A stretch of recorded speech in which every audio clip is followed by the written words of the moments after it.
Et si je vous révélais l'existence d'une rencontre entre Jésus ressuscité et Marie-Madeleine, un épisode dont on ne vous a jamais parlé, un dialogue consigné dans des textes anciens, que l'Église occidentale a délibérément choisi d'écarter de votre Bible, des paroles que le Messie aurait échangées avec la première témoin de sa résurrection, des révélations d'une telle portée qu'elles furent jugées trop explosives pour le commun des mortels.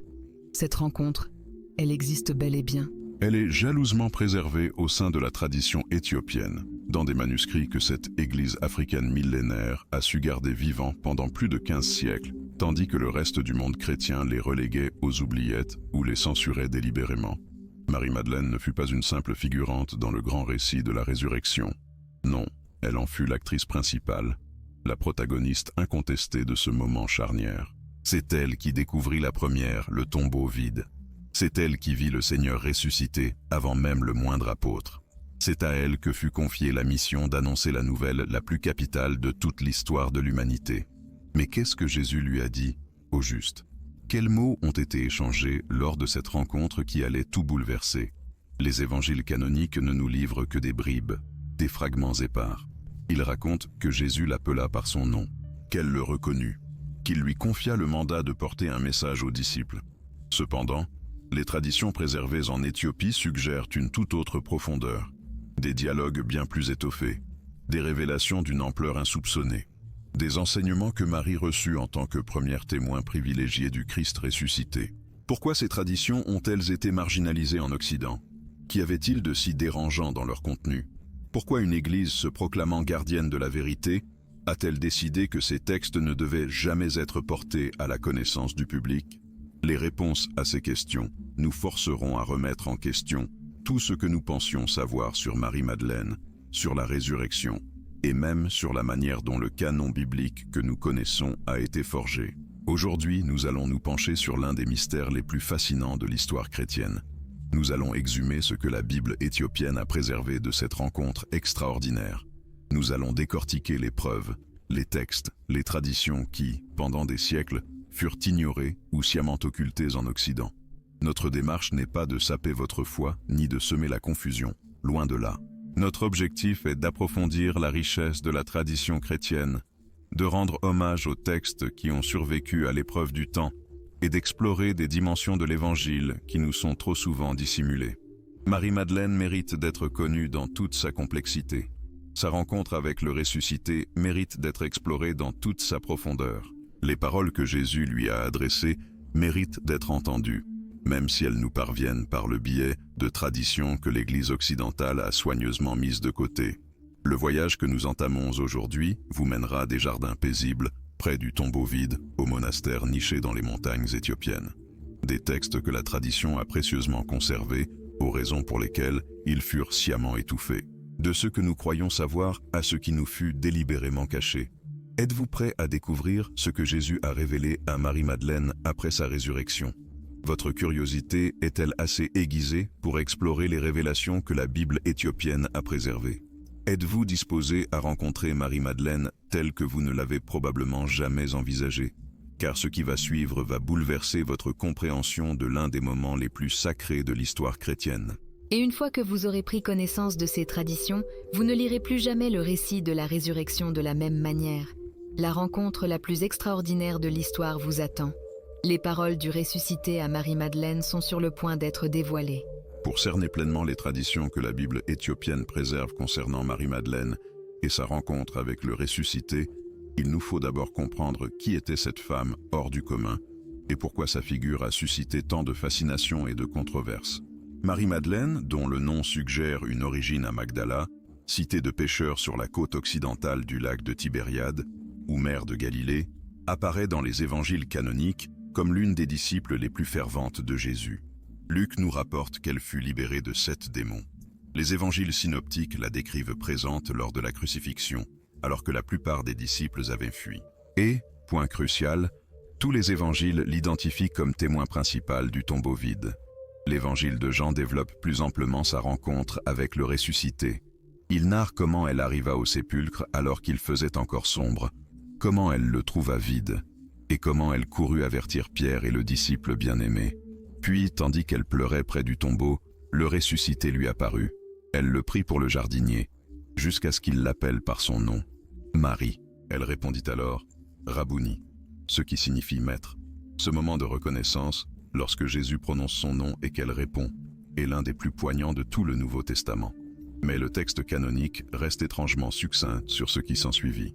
Jésus lui dit de ne pas le retenir, car il n'est pas encore monté vers le Père, et il lui confie la charge d'annoncer son ascension aux frères. Toutefois, la tradition chrétienne primitive a largement étoffé cette rencontre. De nombreux textes des premiers siècles ont amplifié le dialogue, ajouté des révélations et exploré ce que Jésus aurait pu communiquer à cette première témoin privilégiée.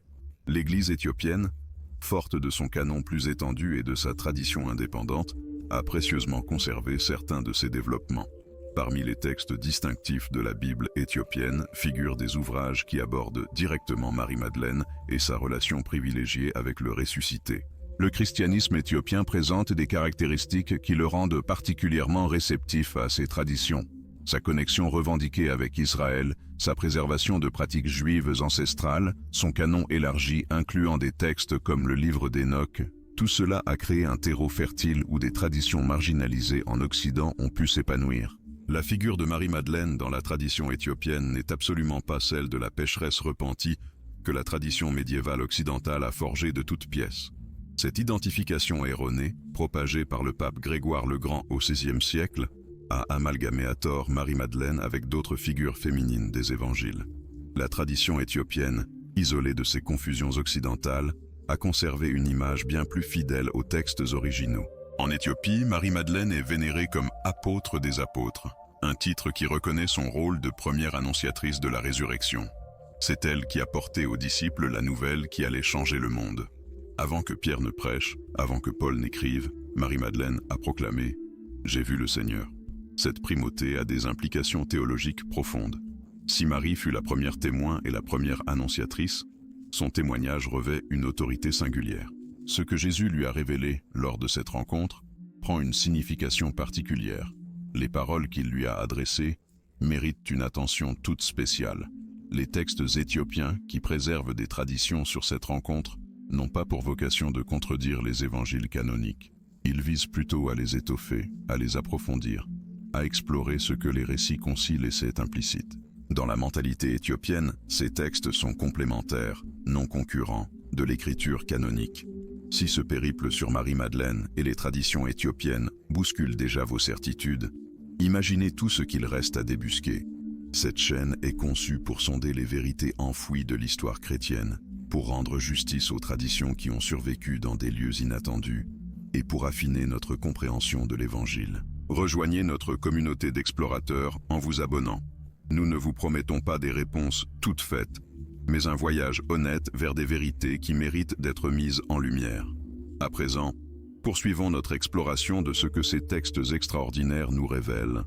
Les traditions conservées en Éthiopie et dans les textes associés à cette culture révèlent des dimensions de la rencontre entre Jésus et Marie-Madeleine que la plupart des chrétiens ignorent superbement.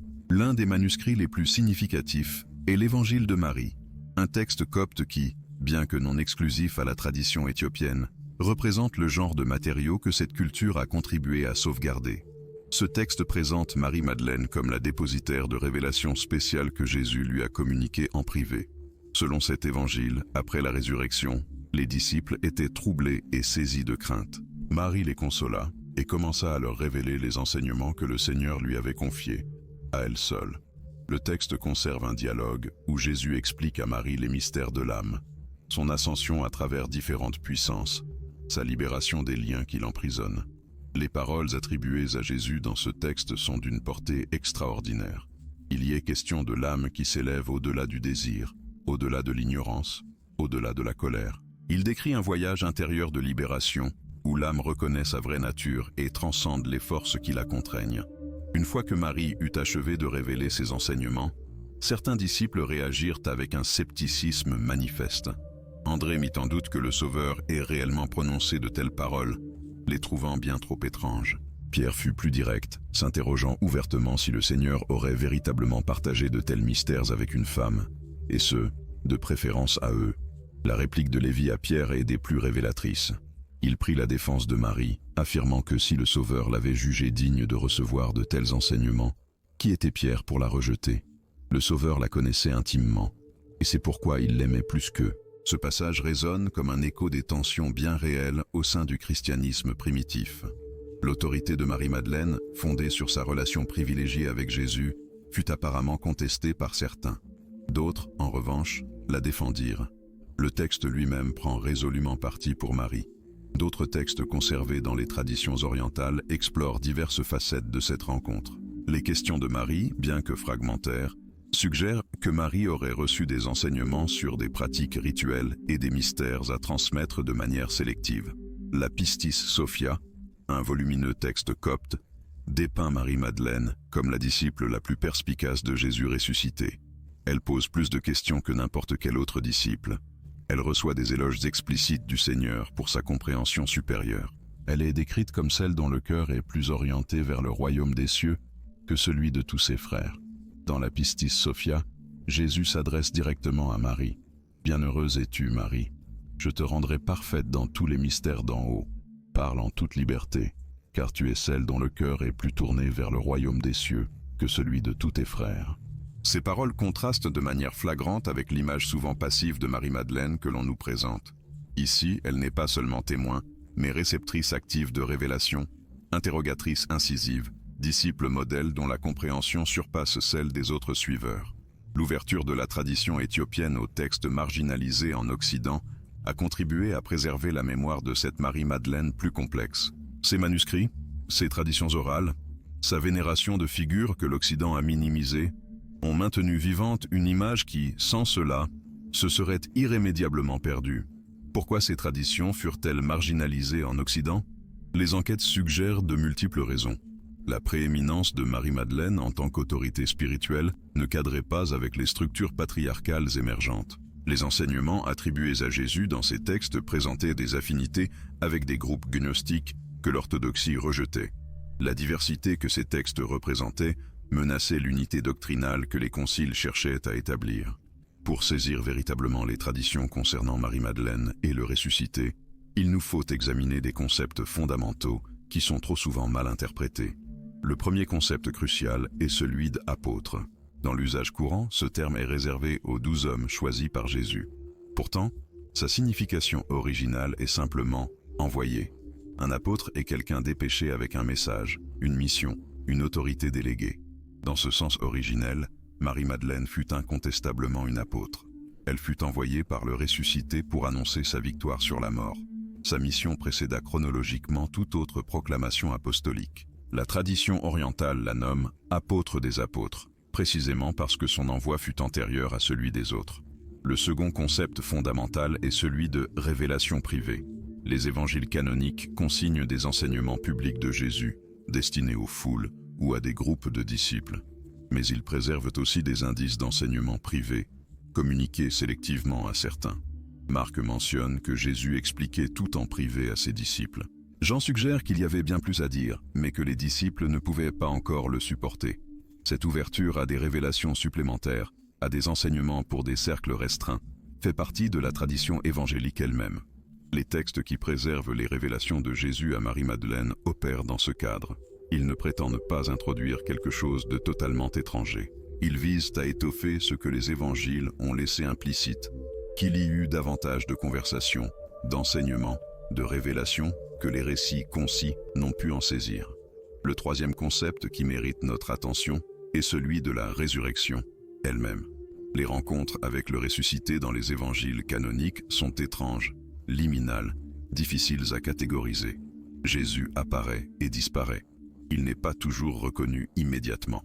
Il peut traverser des portes closes mais aussi manger du poisson. Ce caractère mystérieux de la présence ressuscitée ouvre un vaste champ à diverses interprétations. Les textes qui étoffent les rencontres avec Marie ne sont pas le fruit d'une pure invention. Ils explorent les implications d'une présence qui transcende les catégories habituelles. Que signifie le fait que le ressuscité communique? Quel type d'enseignement peut transmettre quelqu'un qui a vaincu la mort? Quelle perspective s'ouvre lorsque l'on a franchi le seuil que nous craignons tous? Ces questions légitimes ont nourri l'imagination des communautés primitives. Le quatrième concept clé est la distinction entre canonique et historiquement pertinent. Qu'un texte ne figure pas dans le canon ne signifie pas qu'il soit dépourvu d'informations sur le christianisme primitif. Les textes sur Marie-Madeleine, bien que non canoniques, préservent des traditions qui circulaient au sein des communautés anciennes. Ces documents nous indiquent, à tout le moins, que certaines communautés vénéraient Marie-Madeleine comme une autorité spirituelle, qu'elles conservèrent des traditions sur sa relation privilégiée avec Jésus, qu'elles croyaient en des révélations qui lui avaient été communiquées spécifiquement. C'est là un fait historiquement significatif, même si nous n'acceptons pas ces textes comme écriture sainte. Nous venons de voir comment des concepts fondamentaux tels que l'apostolat, la révélation privée, la résurrection et la valeur historique nous aident à déchiffrer les traditions concernant Marie-Madeleine. Mais je m'interroge, laquelle de ces révélations vous a le plus sidéré? Connaissiez-vous ce titre d'apôtre des apôtres? Saviez-vous qu'il existait des textes anciens qui étoffaient sa rencontre avec le ressuscité? Partagez vos impressions en commentaire. J'apprécie toujours de lire vos réflexions. Et qui sait, votre commentaire pourrait bien inspirer le prochain dossier que nous explorerons ensemble.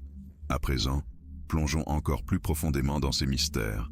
Pour apprécier à sa juste valeur les traditions concernant Marie-Madeleine et le ressuscité, il nous faut nous immerger dans le monde du christianisme primitif, là où ces traditions ont pris racine. Le 1er siècle fut une époque de diversité extraordinaire au sein du mouvement de Jésus. Il n'existait pas encore d'orthodoxie unique ni de canon figé. Différentes communautés conservaient différentes traditions, mettaient l'accent sur différents aspects de l'enseignement, vénéraient différentes figures. Dans ce contexte, Marie-Madeleine occupait une place d'honneur au sein de multiples communautés. Son rôle de premier témoin de la résurrection la plaçait dans une position d'autorité que certaines traditions ont largement développée, tandis que d'autres l'ont, à terme, minimisée.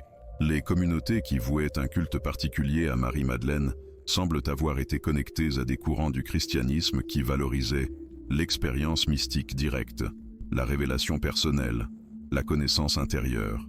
Ces communautés furent par la suite souvent étiquetées comme gnostiques, bien que ce terme recouvre une diversité considérable. Le gnosticisme, sous ses multiples formes, n'était pas une simple hérésie farfelue. C'était une manière de vivre et de comprendre le christianisme qui, pendant des siècles, a coexisté avec ce qui allait finalement devenir l'orthodoxie. Ces textes, bien que marginalisés, conservent des traditions qui plongent leurs racines dans la période la plus ancienne du mouvement chrétien. La proéminence de Marie-Madeleine dans les textes gnostiques ne signifie pas qu'elle fut une figure inventée de toutes pièces par les gnostiques. Au contraire, cela suggère que son importance était si largement reconnue que de multiples traditions la revendiquaient. Les gnostiques n'ont pas inventé une Marie-Madeleine importante. Ils ont hérité de traditions sur son importance qu'ils ont ensuite développées dans des directions spécifiques.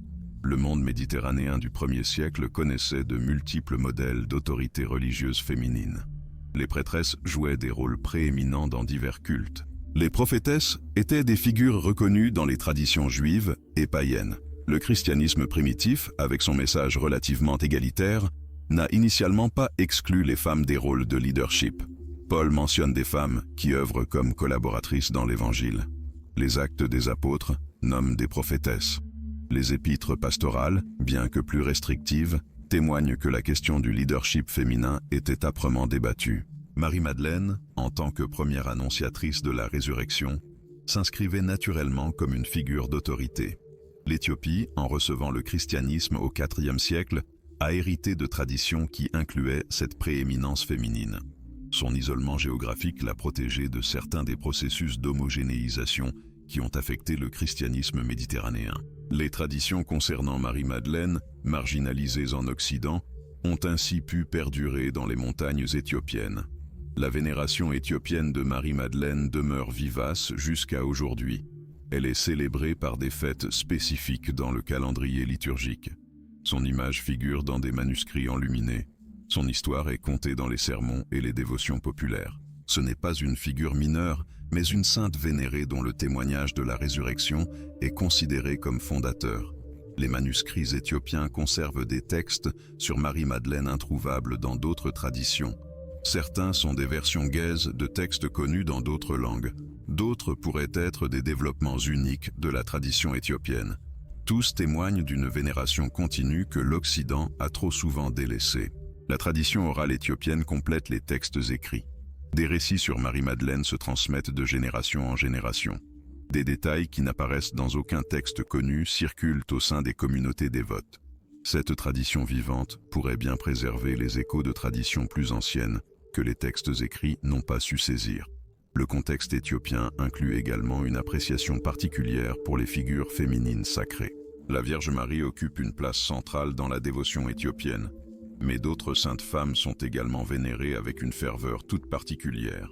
Marie de Magdala s'insère, avec une force singulière, dans cette constellation de figures féminines dont la sainteté et l'importance sont, aujourd'hui, pleinement reconnues. L'histoire des traditions concernant Marie de Magdala et le ressuscité se déploie comme une véritable enquête, celle d'une expansion, d'une marginalisation, puis d'une redécouverte inévitable. Au 1er siècle du christianisme, les récits autour de Marie de Magdala foisonnaient. De nombreux textes détaillaient sa rencontre avec le ressuscité. Son autorité, en tant que premier témoin, était largement admise. Sa personne inspirait la dévotion autant que la réflexion théologique. Les pères de l'Église des 2e et 3e siècles la mentionnent fréquemment avec un respect manifeste. Hippolyte de Rome la qualifie d'apôtre des apôtres. Origène l'érige en exemple de foi. Si les textes les plus élaborés sur ces révélations ne furent pas universellement acceptés, l'importance fondamentale de Marie de Magdala ne fut jamais remise en question. Le basculement s'opéra au IVe siècle, lorsque le christianisme s'institutionnalisa en religion impériale. L'impératif de définir l'orthodoxie, d'établir des structures d'autorité claires et d'exclure ce qui pouvait paraître menaçant, entraîna des décisions lourdes de conséquences pour la mémoire de Marie de Magdala. Les textes la présentant comme dépositaire de révélations spéciales furent progressivement marginalisés. Son identification, erronée, avec la pécheresse anonyme de Luc, commença à circuler. La Marie de Magdala complexe, figure d'autorité spirituelle et première annonciatrice, fut peu à peu remplacée par l'image de la pécheresse repentie, subordonnée et passive. En Occident, cette transformation se consolida avec le pape Grégoire le Grand au VIe siècle. Son amalgame de Marie de Magdala avec Marie de Béthanie et la pécheresse anonyme, bien que dénuée de tout fondement textuel, devint une tradition solidement établie. L'apôtre des apôtres se mua en prostituée repentie. Cette image déformée régna sur le christianisme occidental pendant plus d'un millénaire. L'art la représentait avec les cheveux dénoués et un flacon de parfum, symbole de son prétendu passé dissolu. Les sermons l'utilisaient comme figure de repentir, non d'autorité apostolique. Sa rencontre avec le ressuscité se réduisait à un moment sentimental, bien loin de la transmission d'une révélation. En Orient, notamment en Éthiopie, l'évolution fut différente. L'identification erronée de Grégoire ne fut pas universellement adoptée. Marie de Magdala y demeura une figure distincte, première témoin, apôtre des apôtres. Les textes que l'Occident avait relégués aux oubliettes continuèrent d'être copiés et vénérés. La redécouverte occidentale d'une Marie de Magdala plus complexe débuta au XXe siècle. Les découvertes de Nag Hammadi en 1945 mirent au jour des textes coptes qui révélaient une image radicalement différente. L'Évangile de Marie, la Pistis Sophia et d'autres écrits dévoilèrent des traditions que l'Occident avait sciemment oubliées. La recherche universitaire récente a permis de restaurer la Marie de Magdala historique.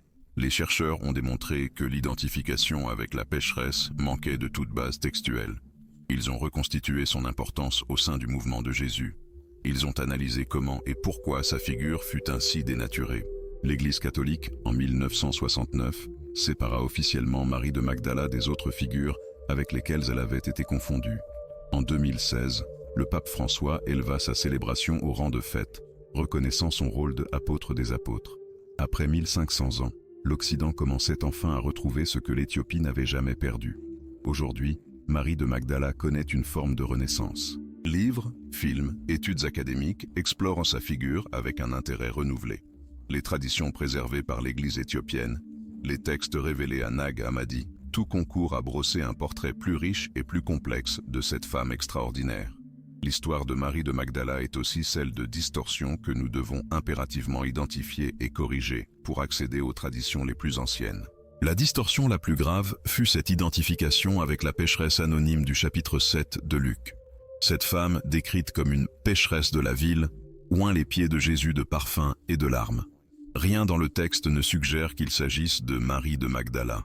Ce sont des personnages distincts dans le récit lucanien. Pourtant, La fusion des deux a créé cette image de la prostituée repentie qui a dominé l'Occident pendant des siècles. Cette identification ne fut pas une erreur innocente. Elle servit à minimiser l'autorité de Marie de Magdala. Une prostituée repentie, aussi sainte qu'elle put devenir, ne pouvait prétendre à la même autorité qu'une disciple respectable. La distorsion de son passé sapait la légitimité de son témoignage. La deuxième distorsion fut la fusion avec Marie de Béthanie, sœur de Lazare et de Marthe. Cette Marie-là oignit également Jésus et s'assit à ses pieds pour écouter son enseignement. Combiner ces figures créait de la confusion, mais permettait aussi certains développements narratifs. Les évangiles, cependant, les présentent comme des personnes distinctes. La troisième distorsion fut la sexualisation de sa relation avec Jésus. Des traditions tardives, particulièrement dans la fiction moderne, la présentent comme son épouse ou son amante. Bien que certains textes anciens emploient un langage d'intimité spirituelle, l'interprétation sexuelle est généralement une projection moderne et non une tradition antique. Les textes gnostiques qui évoquent l'amour spécial de Jésus pour Marie utilisent des catégories spirituelles, non romantiques. Lorsque la Pistis Sophia affirme que Jésus aimait Marie plus que les autres disciples, il s'agit de sa compréhension spirituelle supérieure, non d'une attraction physique. Lire ces textes avec des lentilles modernes en dénature le sens profond. La quatrième distorsion est son appropriation par les théories conspirationnistes modernes. Une certaine littérature populaire dépeint Marie de Magdala comme la gardienne de secrets que l'Église aurait voulu étouffer. Une lignée de Jésus, des connaissances occultes, des trésors cachés. Ces récits, bien que divertissants, n'ont que peu de rapport avec les textes anciens authentiques. Les traditions éthiopiennes et gnostiques concernant Marie de Magdala ne parlent ni de lignée secrète ni de conspiration vaticane. Elles parlent de révélation spirituelle, de connaissance intérieure, de l'autorité qui découle d'une relation directe avec le divin. Réduire cela à une théorie conspirationniste trivialise des traditions d'une profondeur considérable.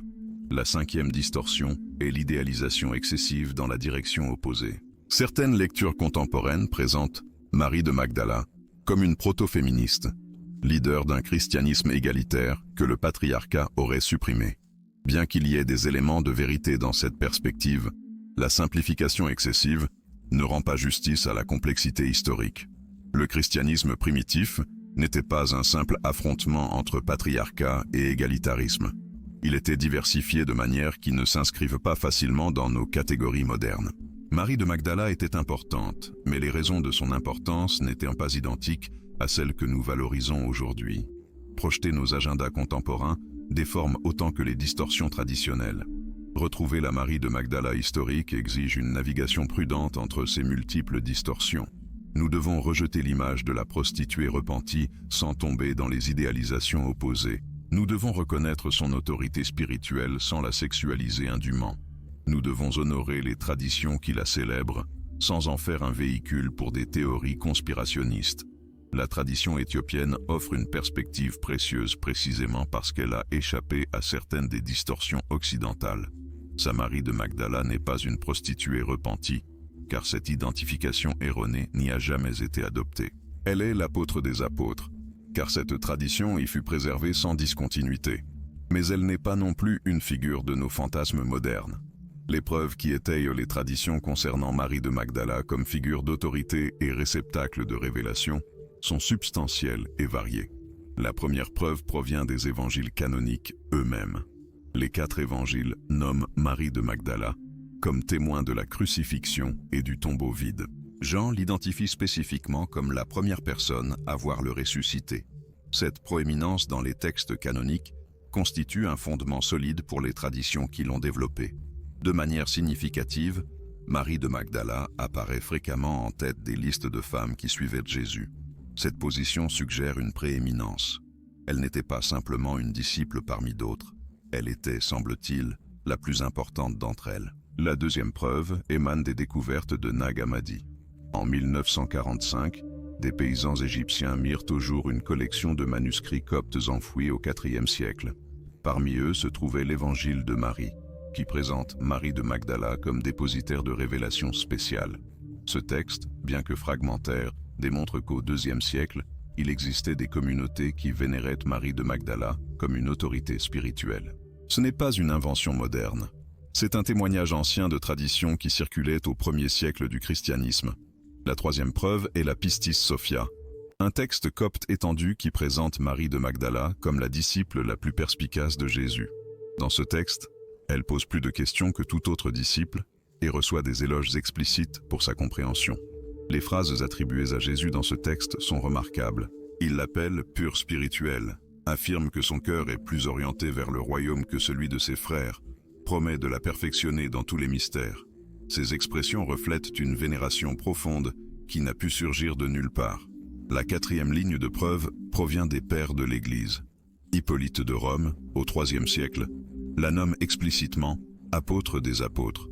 Ce titre n'était pas l'invention de groupes marginaux. Il émanait d'un évêque reconnu de l'Église romaine. Origène discute de son rôle de premier témoin.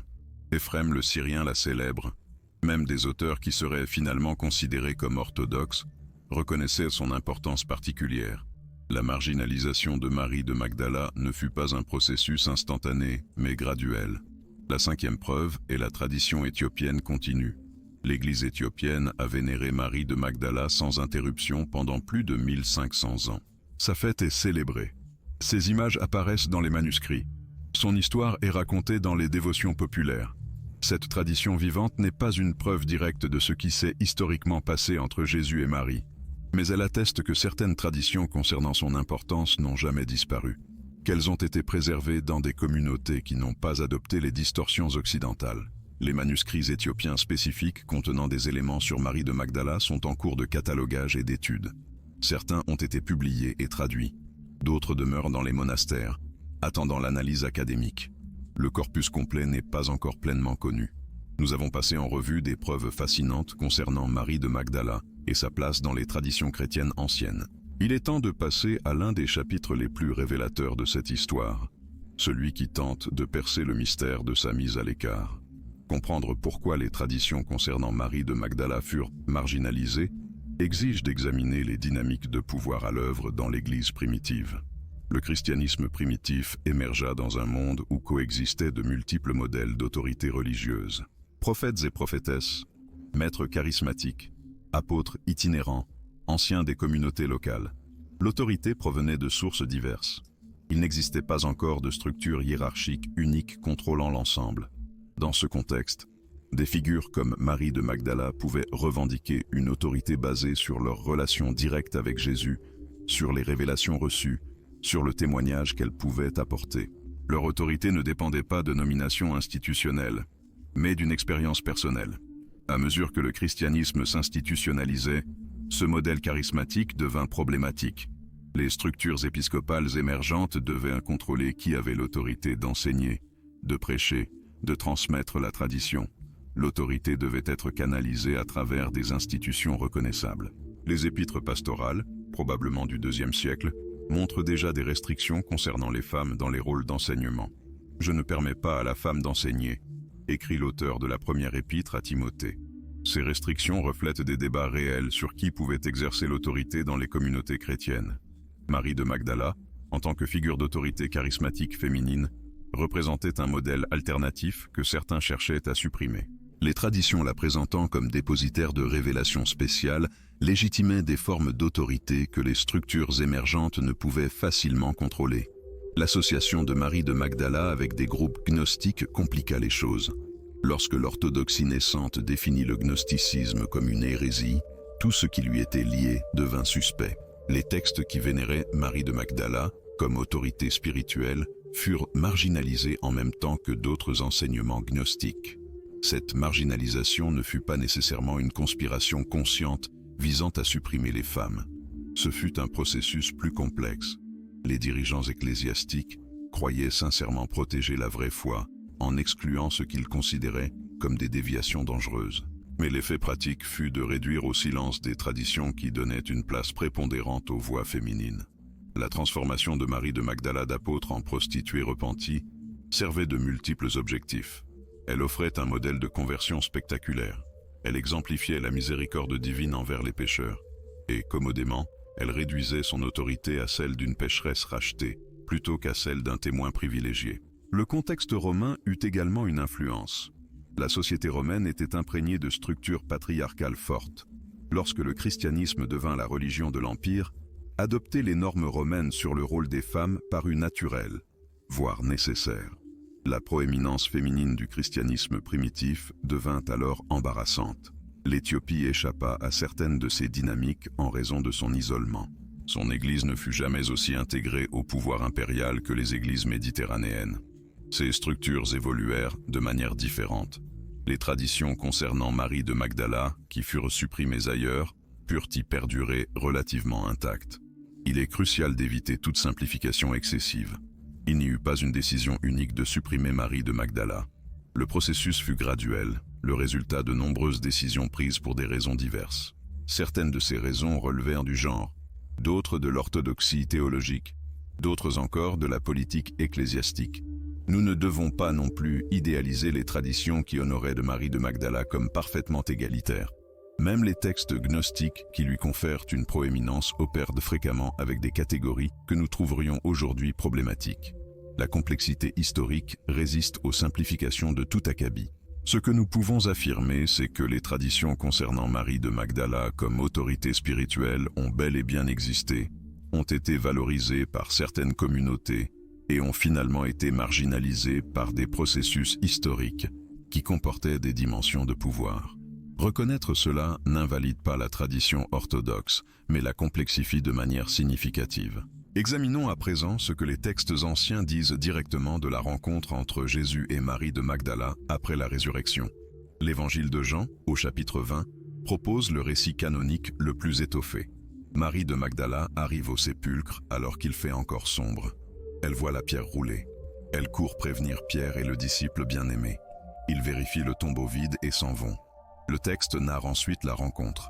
Marie reste près du sépulcre, pleurant. Elle se penche dans le tombeau et voit 2 anges. Ils lui demandent pourquoi elle pleure. Elle répond qu'on a enlevé son Seigneur et qu'elle ne sait pas où on l'a mis. Alors elle se retourne et voit Jésus, mais elle ne le reconnaît pas. Il lui demande pourquoi elle pleure et qui elle cherche. Elle, pensant que c'est le jardinier, le prie de lui dire où il l'a mis afin qu'elle puisse l'emporter. Le moment de reconnaissance est extraordinaire. Jésus dit simplement « Marie » et elle répond « Rabouni », ce qui signifie « maître ». Dans cet échange de noms, la reconnaissance opère. La voix qui prononce son nom est inconfondable. Jésus dit alors « Ne me retiens pas, car je ne suis pas encore monté vers le Père, mais va vers mes frères et dis-leur, je monte vers mon Père et votre Père, vers mon Dieu et votre Dieu. » Marie de Magdala s'en va annoncer aux disciples « J'ai vu le Seigneur » et elle leur rapporte ce qu'il lui avait dit. Ce récit canonique est le socle sur lequel se sont bâties les traditions développées. Les textes postérieurs ne nient pas cette narration. Ils l'amplifient, la déploient, explorent ce qui aurait pu être dit en plus de ce que Jean consigne. L'évangile de Marie, bien que fragmentaire, conserve un dialogue étendu. Après une apparition du Sauveur aux disciples réunis, Marie les console et commence à leur révéler des enseignements qu'elle a reçus en vision. Les paroles préservées décrivent une ascension de l'âme à travers différents pouvoirs. L'âme rencontre le désir, qui l'accuse de ne pas l'avoir vu quand elle descendait, ni de le reconnaître quand elle montait. L'âme répond « Je t'ai vu, mais toi, tu ne m'as pas vu ni reconnu. Je t'ai servi de vêtements et tu ne m'as pas connu. » Puis l'âme rencontre l'ignorance, qui l'interroge. L'âme proclame « Ce qui me liait a été tué, et ce qui m'entourait a été détruit, et mon désir a pris fin, et l'ignorance est morte. » Finalement, l'âme rencontre la colère sous 4 formes. Après avoir surmonté ces épreuves, l'âme atteint le repos dans le silence. Ces enseignements, attribués à une révélation que Jésus aurait communiquée à Marie, décrivent un voyage intérieur de libération. Le langage est métaphorique, mystique, orienté vers la transformation spirituelle. La Pistis Sophia présente des dialogues étendus où Marie pose des questions au Sauveur et reçoit des réponses élaborées sur les mystères du cosmos, le destin des âmes, les différents niveaux d'initiation spirituelle. Le texte la dépeint comme l'interrogatrice la plus persévérante et celle dont la compréhension est la plus claire. Dans un passage notable, Jésus dit « Marie, toi bienheureuse, que je perfectionnerai dans tous les mystères d'en haut. Parle ouvertement, toi dont le cœur est tourné vers le royaume des cieux plus que tous tes frères. » Ces sources ne prétendent pas être de l'histoire au sens moderne. Ce sont des réflexions théologiques, des méditations spirituelles, des développements de ce que les communautés croyaient que la rencontre entre Jésus et Marie de Magdala avait signifié et communiqué. Après avoir examiné les traditions concernant Marie de Magdala et le ressuscité, une question cruciale se pose. Comment intégrer ces perspectives diverses dans notre compréhension de la foi? La première réconciliation nécessaire se situe entre les évangiles canoniques et les textes additionnels. Les évangiles fournissent le fondement inébranlable. Marie de Magdala fut la première témoin du sépulcre vide, la première à voir le ressuscité, la première envoyée pour annoncer la nouvelle. Cela reste indiscutable au sein du christianisme. Les textes additionnels ne contredisent pas ce fondement. Ils l'élargissent, le développent, en explorent les implications. Nous pouvons valoriser ces expansions sans les placer au même niveau que les évangiles canoniques. Il ne s'agit pas d'une opposition, mais d'une richesse complémentaire. Plutôt qu'une logique de tout ou rien, il s'agit de différents niveaux d'autorité et de valeur. Un chrétien peut adhérer fermement à l'autorité des évangiles canoniques, tout en valorisant les traditions conservées dans d'autres textes, y voyant des témoignages de la manière dont les communautés primitives ont médité sur les événements fondateurs. Il n'y a là aucune contradiction inhérente. La deuxième réconciliation concerne les différentes traditions chrétiennes. L'Église éthiopienne, par exemple, vénère Marie-Madeleine d'une manière qui diffère de bien d'autres traditions. Elle possède ses propres fêtes, ses propres coutumes, ses propres écrits. Cette diversité peut être perçue soit comme un problème, soit comme une richesse inestimable. Nous préférons y voir une richesse. Le christianisme a toujours été diversifié. Les différentes traditions conservent des accents distincts, des expériences variées, une sagesse accumulée propre. L'Église éthiopienne peut nous enseigner sur Marie-Madeleine des choses que l'Occident a oubliées. Cela enrichit et n'appauvrit en rien notre compréhension commune. La troisième réconciliation s'opère entre la Marie-Madeleine historique et les images dévotionnelles qui se sont développées au fil des siècles. Nous savons très peu de choses avec certitude concernant la femme historique. Les évangiles sont avares de détails biographiques. Les textes ultérieurs développent sa figure dans des directions qui peuvent correspondre ou non à des réalités historiques. Pourtant, ces images dévotionnelles possèdent leur propre valeur, même si elles ne sont pas biographiquement précises. La Marie-Madeleine de la dévotion éthiopienne, la Marie-Madeleine des textes gnostiques, la Marie-Madeleine de l'art occidental, toutes expriment une vérité sur la manière dont les communautés ont trouvé un sens profond à sa figure. Nous pouvons honorer ces images dévotionnelles tout en maintenant une honnêteté intellectuelle quant aux limites de notre savoir historique. La foi n'exige pas une certitude biographique sur chaque détail. Elle requiert une ouverture au sens que les témoignages transmettent. La quatrième réconciliation est celle entre l'autorité de Marie-Madeleine et les structures ecclésiastiques établies. Les traditions qui la dépeignent comme la récipiendaire de révélations particulières soulèvent des questions fondamentales sur l'autorité. Qui détient le droit d'enseigner? D'où émane la légitimité spirituelle? Comment le charisme et l'institution dialoguent-ils? Ces questions n'ont pas de réponse simple. Les institutions garantissent la continuité, la vérification communautaire, la stabilité. Le charisme apporte la fraîcheur, la correction prophétique, le renouveau. Les deux sont nécessaires. Les traditions concernant Marie-Madeleine nous rappellent que l'autorité spirituelle ne transite pas toujours par les seuls canaux institutionnels. Cela ne signifie pas rejeter les institutions. Cela signifie reconnaître leurs limites. Les communautés organisées peuvent marginaliser des voix légitimes. Les structures peuvent scléroser ce qui devrait rester vivant. Les traditions autour de Marie-Madeleine nous invitent à une humilité institutionnelle. La cinquième réconciliation est entre ce que nous savons et ce que nous ignorons. Une grande part de l'histoire de Marie-Madeleine demeure mystérieuse. Nous ne savons pas exactement quels mots elle a échangés avec le ressuscité. Nous ignorons ce qu'il advint d'elle après la Pentecôte. Nous ne savons pas comment les traditions la concernant se sont développées. Vivre avec ces incertitudes fait partie intégrante de la maturité spirituelle. Tout ne saurait être résolu. Toute question n'a pas de réponse immédiatement accessible. Une foi authentique coexiste avec des interrogations ouvertes, des mystères non élucidés, un savoir fragmentaire. Marie-Madeleine demeure, en un certain sens, une figure de mystère. Ce n'est pas un défaut, mais une invitation. Le mystère attire, invite à l'exploration, résiste aux conclusions hâtives. Les traditions qui l'entourent n'épuisent pas son sens. Il y a toujours plus à découvrir. Nous avons parcouru ensemble un chemin extraordinaire à travers des traditions anciennes et modernes, des textes canoniques et marginalisés, des images déformées et réhabilitées. Marie-Madeleine émerge de ce parcours comme une figure infiniment plus complexe et significative qu'elle n'est souvent présentée. Loin d'être une simple pécheresse repentie, elle fut la première témoin de la résurrection, la première envoyée pour annoncer la bonne nouvelle, l'apôtre des apôtres. Elle fut aussi, selon de multiples traditions, la récipiendaire de révélations particulières du ressuscité. La rencontre qu'elle eut avec Jésus dans le jardin près du sépulcre fut un moment fondateur du christianisme. Avant que Pierre ne prêchât, avant que Paul n'écrivît, avant que les conciles ne définissent, Marie-Madeleine proclama « J'ai vu le Seigneur ». Tout le christianisme repose sur ce témoignage initial. Les traditions conservées en Éthiopie et dans des textes anciens élargissent ce moment de manière qui enrichissent notre compréhension. Elles suggèrent des dialogues plus étendus. Elles révèlent des enseignements plus profonds. Elles montrent une relation entre Jésus et Marie caractérisée par une confiance extraordinaire. Ces traditions furent marginalisées en Occident pour des raisons liées au pouvoir, au genre, aux définitions de l'orthodoxie. Elles ne furent pas rejetées parce qu'elles étaient manifestement fausses, mais parce qu'elles se révélaient inconfortables pour les structures émergentes. Ce qui fut supprimé a survécu dans des lieux inattendus. L'Éthiopie a précieusement conservé ce que d'autres avaient oublié. Ces moines, au cœur de montagnes reculées, ont copié des textes qui, ailleurs, avaient cessé d'être produits. Sa tradition, préservée de certaines déformations occidentales, a ainsi sauvegardé une Marie-Madeleine plus fidèle aux témoignages les plus anciens.